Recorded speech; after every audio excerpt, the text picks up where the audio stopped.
The enduring quest, exploring proofs for the existence of God. Have you ever looked up at the night sky and wondered about the origins of everything? The question of God's existence has captivated humanity for centuries, sparking countless debates and philosophical explorations. Let's delve into some of the most prominent arguments. The cosmological argument, in its simplest form, posits that everything that exists has a cause. This chain of cause and effect cannot be infinite. There must be a first cause, an uncaused cause, which we identify as God. Think of it like a row of dominoes. Each domino falls because the one before it pushed it. But what pushed the first domino? The cosmological argument suggests that God is that initial push, the ultimate source of all existence.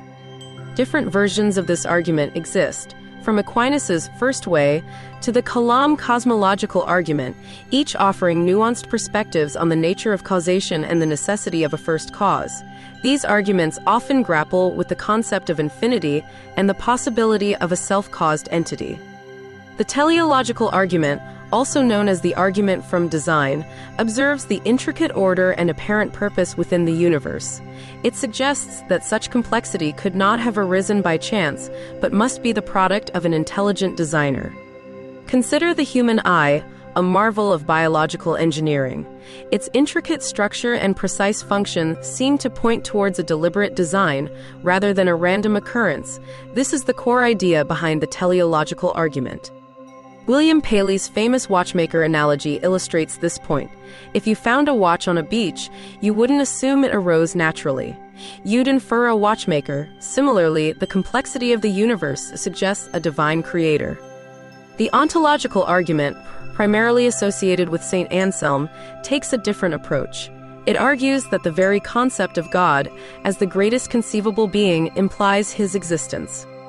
Anselm reasoned that if God existed only in our minds, we could conceive of a being greater than him, one that exists in reality as well. Therefore, to be truly the greatest conceivable being, God must necessarily exist. This argument is highly abstract and has been subject to much criticism. Immanuel Kant famously argued that existence is not a predicate, meaning it doesn't add anything to the concept of a being.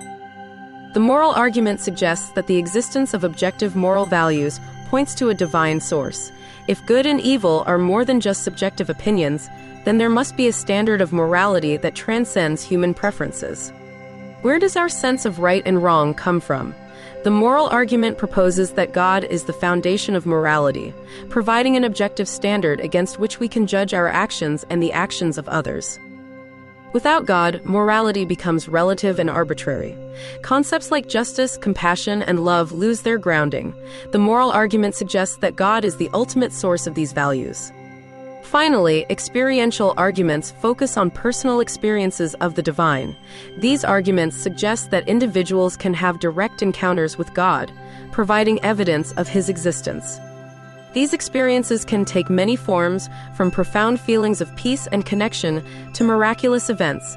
While subjective, these experiences can be deeply meaningful and transformative for those who have them. Critics often argue that these experiences can be explained by psychological factors or wishful thinking.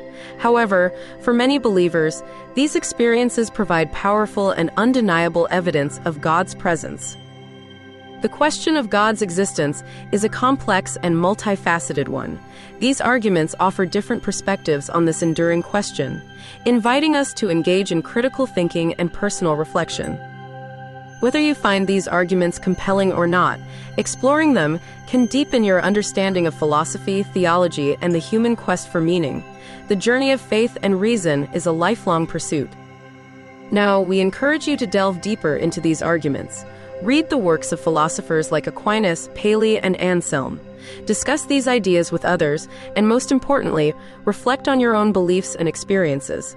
Share this video with someone who might find it thought-provoking, and subscribe to our channel for more explorations of faith, philosophy, and the big questions of life. Let's continue this conversation together.